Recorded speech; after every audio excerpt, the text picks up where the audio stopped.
10 News begins with breaking news.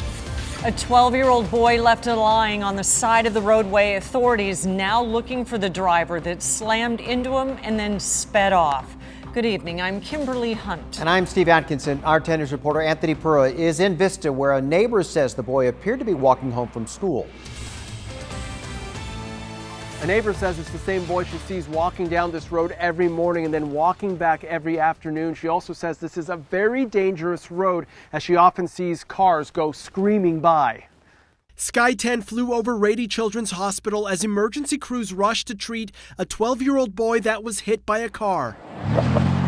The boy hit on the 1000 block of Mar Vista Drive just before 5 p.m. The driver kept going. And we saw a boy being pulled out from the bushes from the telephone pole and saw his backpack. This woman, who didn't want to show her face, says she recognized the backpack and the boy. He's a regular that she often sees walking the street back and forth from school. Always nice, always walking by and smiles, and that's it. There are kids who walk the street every day.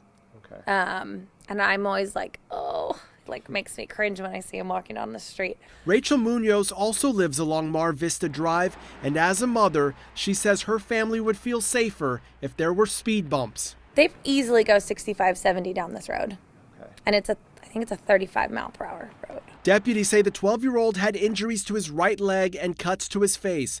They've identified the hit-and-run vehicle as a 2019 or 2020 white Toyota sedan. They say it should have damage to the right mirror and front end. I just hope that the boy's okay and, hopefully they find out who did it. In Vista, Anthony Pura, 10 News. An American soldier based in South Korea tested positive for coronavirus, the first U.S. service member infected. The military says the 23-year-old is in self-quarantine at his off-base residence. New cases are also popping up elsewhere in South Korea, along with Italy and much of the Middle East. And the Summer Olympics in Japan could also be threatened. The International Olympic Committee will decide in the next 3 months whether to cancel the games. Now, it's not so much a question of if this will happen anymore, but rather more a question of exactly when. That warning tonight from the CDC about coronavirus spreading across the U.S. San Diego schools and hospitals are being told to get ready. And our 10 News reporter Rachel Bianco has the steps already being taken at Scripps Mercy Hospital. This is the number of deaths, and we track it by country. Coronavirus concerns prompted Scripps to open this command center at its corporate offices. Dr. Ghazala Sharif is the chief medical officer. Here we're tracking the number of cases, number of deaths, number of recoveries, and so this is where all the action is.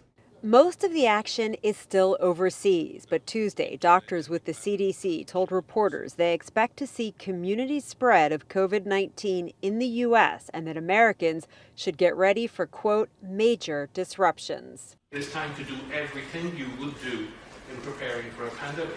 The CDC goes on to say healthcare facilities should be ready to delay elective surgeries if needed and increase telemedicine to reduce in-person contact. So that's the topic of hand as of today, actually, is how do we utilize that for patients who might be concerned that they've been exposed, because we want to limit them coming into our emergency departments, into our clinics, and is there a way to do that through telemedicine? And the answer to that is yes.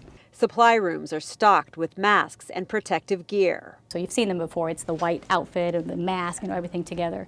Those are reusable, so we've ordered those as a backup. Dr. Sharif believes it's still too early to say if the virus will explode into a pandemic. So when we talk about quarantine periods being from day 2 to day 14, that's the best guess. And so we don't know. It's an unknown virus, and I think that is why it's causing the concern, because we're still learning as we go. Rachel Bianco, 10 News.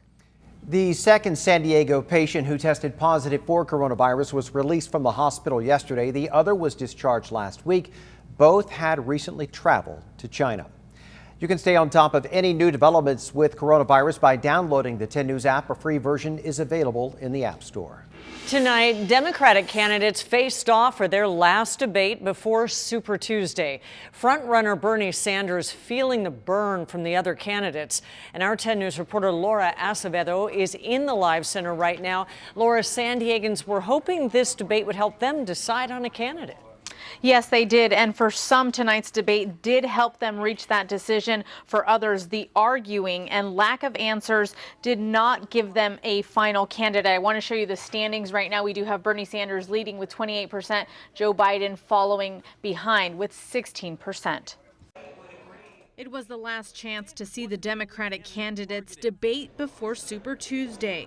Watching closely from a Pacific Beach pizzeria, undecided voters at a watch party hosted by the PB Dem Club. Tuesday's debate, one of the most heated so far. If we spend the next 4 months tearing our party apart, we're going to watch Donald Trump spend the next 4 years tearing our country apart. Look. Candidates targeting frontrunner Bernie Sanders. Bernie and I both want to see universal health care, but Bernie's plan doesn't explain how to get there, doesn't show how we're going to get enough allies into it. If you think the last 4 years has been chaotic, divisive, toxic, exhausting, imagine spending the better part of 2020 with Bernie Sanders versus Donald Trump. Local voters hope to hear less arguing and more answers. I don't like how much they're infighting. I wish they would do more of just put out ideas. Others looking to see if former New York City Mayor Mike Bloomberg could bounce back from last week's debate. I think he did quite well. I think he did his homework. I think Bloomberg did better at this one than he did last time. Former Vice President Joe Biden guaranteeing a win in the next scheduled primary on Saturday. If you don't win South Carolina, will you continue in this I will race? win South Carolina. But for some here at home, tonight's debate helped them make their decision. I was undecided coming in, really was undecided, and I think this did it for me. The next debate is on March 15th in Phoenix, Arizona. In the Live Center, Laura Acevedo, 10 News. Laura, thank you. And in just 1 week, voters in more than a dozen states will go to the polls for Super Tuesday, including California. Locally, one of the most contentious races will be narrowed to just 2 candidates who will face off in November. We're talking about the 50th Congressional District, vacant since Duncan Hunter resigned more than a month ago. And our latest 10 News Union Tribune scientific poll gives a preview of who we're going to see in the next few months. Democrat Amar Kampa-Najjar seems to be a lock for November with 35% of support. Republican Darrell Issa is currently leading Carl DeMaio by 6%. The county is making it easier to cast your vote ahead of the primary election. 4 new satellite locations are opening to help ease the long lines on Election Day. They'll allow people to register and vote on the same day, while also letting nonpartisan voters choose a presidential candidate. The county is also rolling out new ballot marking devices, and they're confident there won't be any problems with the technology. The satellite locations are in Spring Valley, San Marcos, Chula Vista, and Carmel Mountain Ranch. They're open on Saturday morning. 10news.com is your source for complete election coverage of all of the important races. Just click on the Your Voice, Your Vote section at the top of the homepage to find the unique stories, the exclusive scientific poll results, and interviews with the candidates. All right, turning now to our weather. Santa Ana winds help make for an unusually warm day in the county. Our meteorologist Angelica Campos is here with a look at how long this is going to last. That's right. The first day of the warm setup we're going to see through the rest of the week. This will continue through Friday. But tonight we're getting ready to monitor the strongest winds of the entire week. It'll be tonight into tomorrow. So far, those wind gusts now reaching speeds of 46 miles per hour in Campo, making it extremely difficult for anyone traveling in high-profile vehicles. So any big trucks could be in trouble when they reach areas under those conditions. 21 miles per hour in Alpine and Santa Ana winds are now making their way towards the coast. We're expecting the strongest winds into tomorrow, and our wind advisory will be in effect until noon on Thursday. The heat will continue, though, through Friday. Thanks, Angelica. A victory this week for survivors of a man known as the bolder-than-most rapist. Yesterday, the 4th District Court of Appeals threw out a San Diego judge's decision that would have freed Alvin Quarles. The court argued the judge didn't use the proper legal standard. Quarles was charged in more than 50 rapes, robberies, and burglaries in the 1980s. One of his survivors fought to keep him locked up. And that happens every day. They release these predators into the community, into the same community, And why?